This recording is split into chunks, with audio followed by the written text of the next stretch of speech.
Welcome to the Genius Factory. Enjoy the video. In this video, I will show how to make tiramisu no-bake. First, gather your high-quality ingredients like mascarpone cheese, strong espresso, and delicate ladyfingers. Ensure your espresso is completely cooled before you even think about dipping those ladyfingers.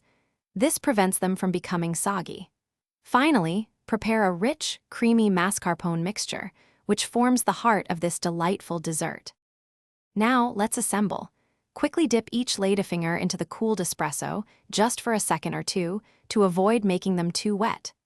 Arrange a single layer in your dish, then spread a generous amount of your prepared mascarpone cream over them. Repeat this process, creating beautiful layers.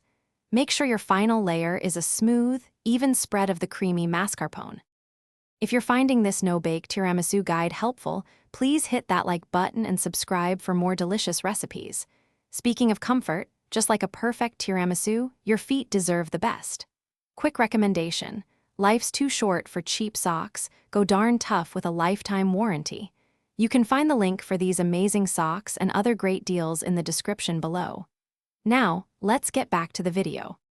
Patience is key for perfect tiramisu. Once assembled, cover your dessert and chill it in the refrigerator for a minimum of 4 hours. This allows the flavors to meld and the layers to set beautifully. Just before serving, dust the top generously with unsweetened cocoa powder. For clean, elegant slices, use a sharp knife and wipe it between each cut. Thanks for watching. If you found this helpful, don't forget to like and subscribe.